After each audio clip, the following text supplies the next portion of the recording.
qu'est-ce que c'est le contrat de gaz? Des études ont été faites par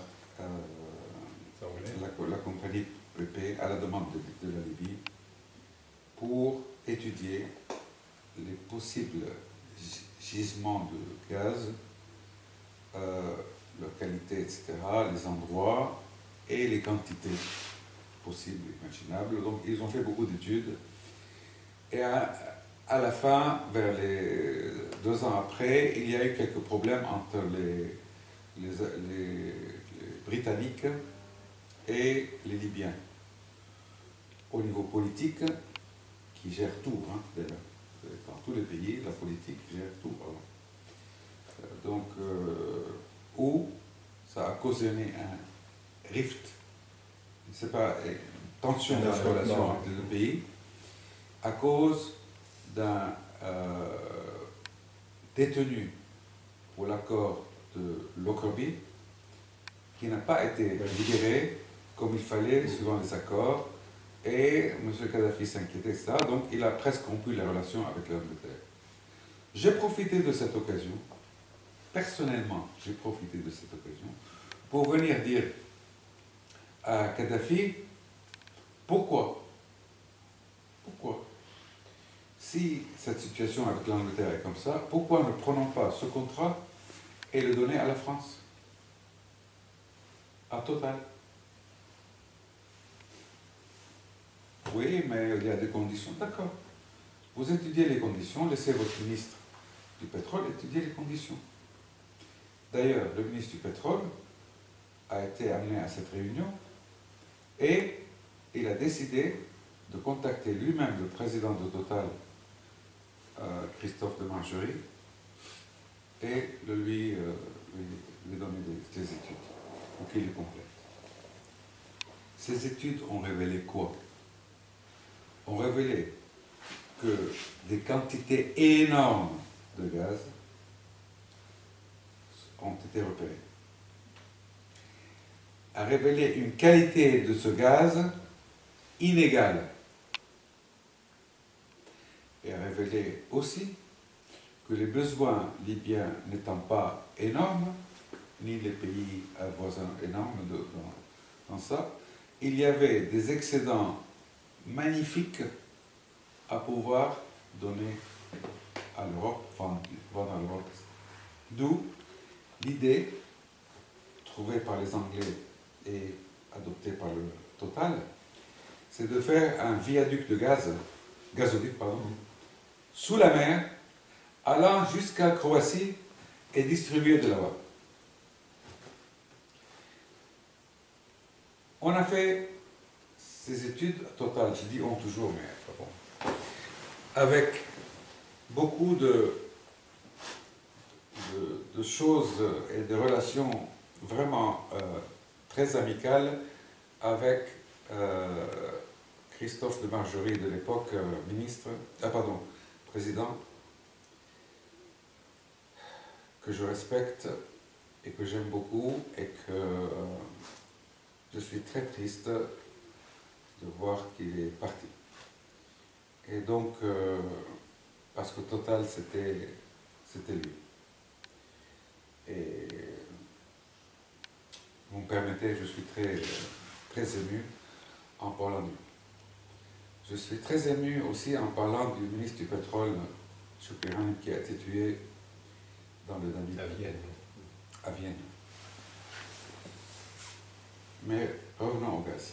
Donc, ce contrat a été préparé et des paraphes ont été faits pour que Total puisse être le seul exploitant, le seul exploration et exploitation de ce gaz qui donnait des milliards de rentrées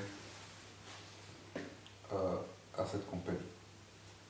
Et, bien sûr, suivant les termes de tout ce qui existe dans tous les contrats de ce genre, 27 ou 28% pour Total et le reste pour la compagnie nationale de pétrole là-bas, qui s'appelle la NOC. Donc, sans rentrer trop dans le détail, voilà, l'importance de ça, c'était là.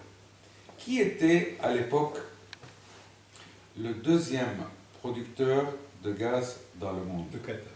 Le Qatar. Le Qatar qui voyait ses recettes dans le gaz chuter. Pourquoi?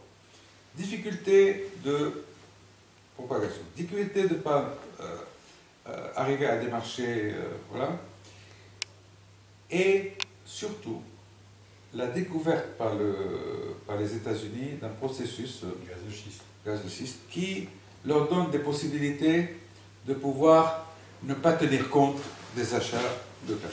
Donc, c'est une inquiétude. Disons que M. Poutine de Russie avait la primauté dans ce gaz. Et Kadhafi considérait quoi? Que l'Afrique avait la possibilité de contrer tout ça et aider les Européens à contrer tout ça. Voilà l'esprit, voilà dans quel but, et bien sûr les revenus pour son pays. Ah, Qatar a vu ça. J'ai dit à Christophe de Margerie à l'époque, la Libye ne souhaite aucunement que le Qatar y participe. Ils ont fait plusieurs demandes, toutes ont été rejetées. Donc s'il vous plaît, ne vous approchez pas du Qatar là-dessus. Il m'assure que le Qatar n'a pas du tout un accord avec eux concernant la Libye. C'est très bien. Si c'est comme ça, il n'y a pas de problème.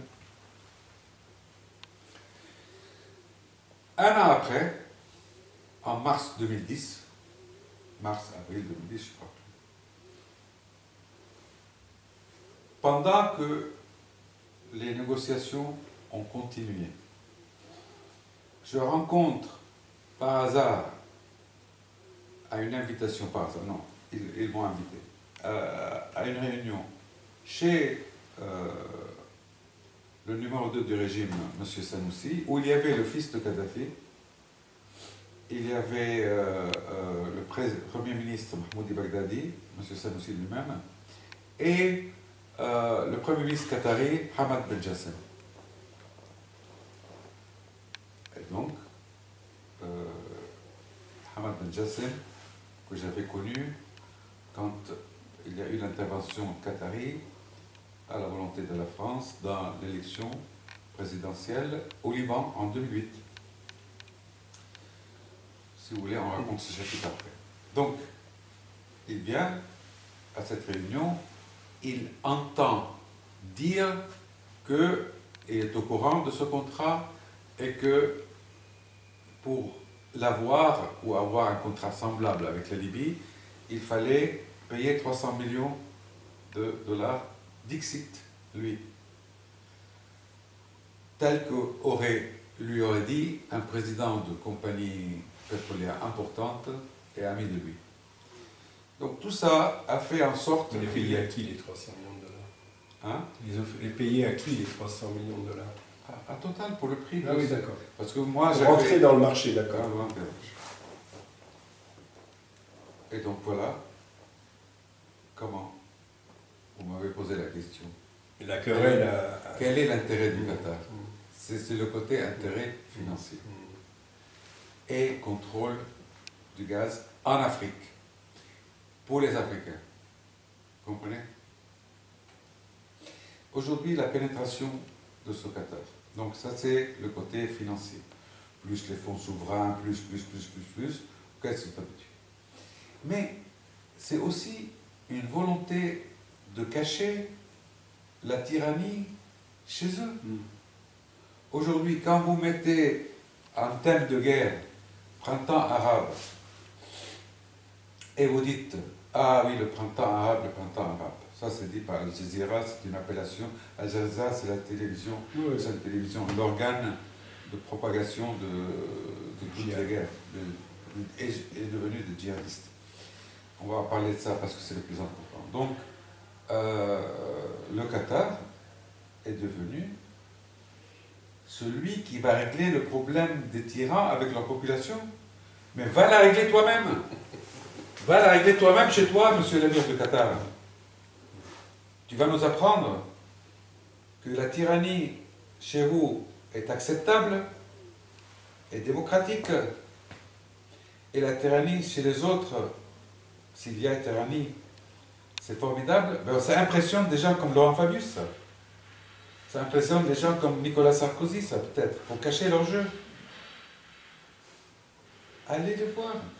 Est-ce que aujourd'hui on peut comprendre comment Najat Fallou Belkacem, ministre des Conditions des Femmes, aille en Libye, en Qatar, faire l'éloge de cet émirat, alors que les femmes sont traitées en esclavage?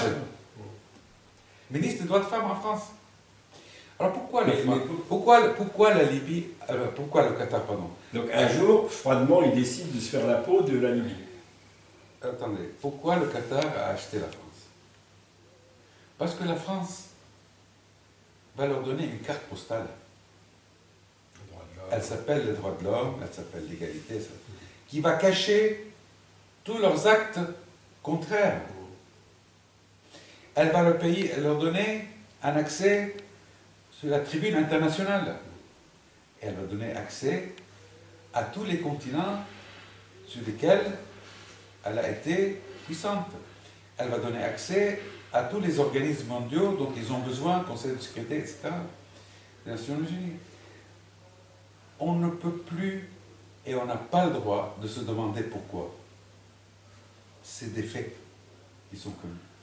On a le droit de se demander, est-ce que c'est ça le service rendu par Sarkozy à eux? Quand on voit la Coupe du monde du football,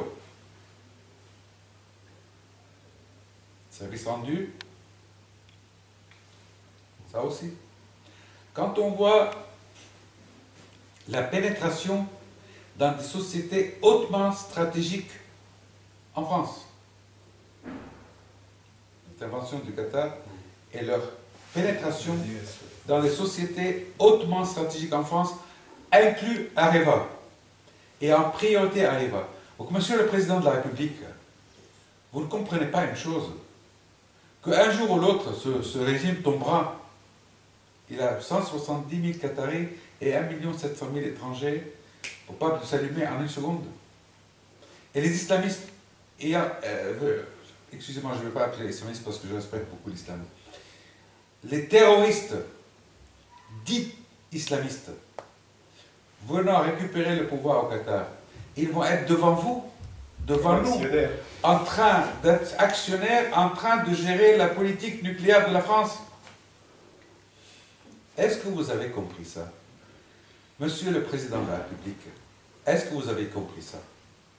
Je doute. Mais le Qatar, en Libye, il a perdu la partie aujourd'hui. Ou alors il a toujours ses relais? Moi, ce qui m'intéresse, c'est pas il a perdu la partie. Bien sûr qu'il va perdre la partie. Tôt ou tard, il perdra la partie. Mais qu'est-ce qui se passe en attendant qu'il perde la partie?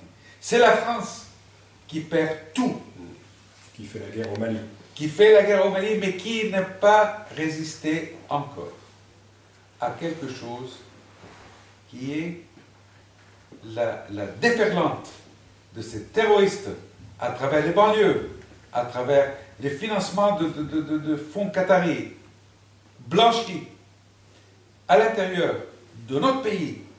C'est ça qui est le plus sécuritaire, et c'est pour ça que M. Sarkozy est criminel.